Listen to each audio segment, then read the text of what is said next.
Bonjour, mon nom est Pierre Castonguay.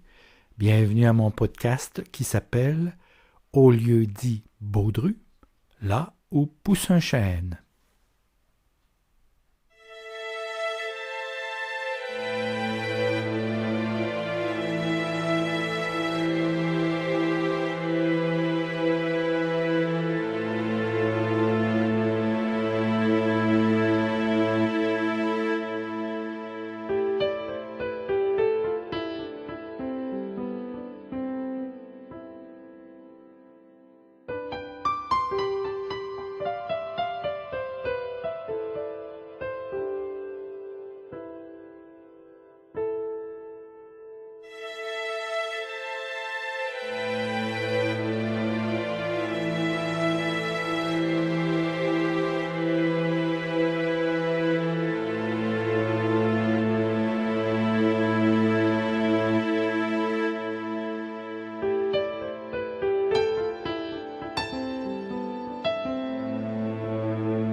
Bonjour, bienvenue au Baudry près d'un chêne.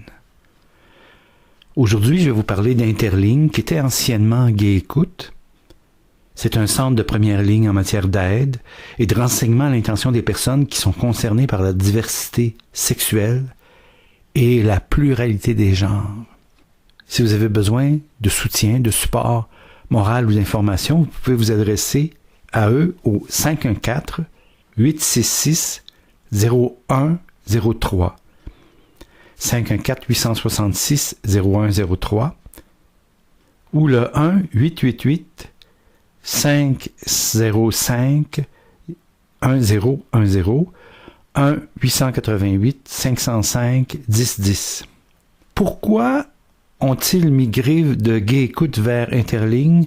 C'est qu'ils tiennent en compte les besoins des gens qui ne se situent pas dans l'axe hétérosexuel, homosexuel, gay et lesbienne. Et ils donnent d'ailleurs la définition du mot queer, Q-U-E-E-R, qui est utilisé par des personnes qui n'adhèrent pas à la vision binaire des genres et des sexualités, hommes, femmes, hétérosexuels, homosexuels, ou s'identifient à une orientation sexuelle ou à une identité de genre qui n'est pas conforme aux normes de la société, ou encore qui refusent d'être étiquetés selon leur orientation sexuelle et leur identité de genre. Et donc, l'ancien Gay Écoute est allé compléter la panoplie des services qu'il offrait, et qu'ils offraient déjà d'ailleurs à cette clientèle-là, pour aborder les besoins des gens qui sont plutôt dans l'altersexualité. Alors ça englobe tous les genres et les orientations sexuelles. Il s'agit d'un terme plus fluide, l'altersexualité, comparativement à gay, ou bisexuel, ou lesbienne, ou hétérosexuel, hommes et femmes, qui sont des termes plus fixes. Cela permet de reconnaître une différence sans avoir à définir d'une façon rigide. Interligne est un centre de première ligne en matière d'aide et de renseignement à l'intention des personnes concernées par la diversité sexuelle et la pluralité des genres, grâce à leur service qui est offert 24 heures sur 24. Donc, c'est incroyable comme offre de service. Ils offrent du soutien aux personnes LGBTQ+, à leurs proches, au personnel des milieux communautaires, scolaires, de la santé, des services sociaux.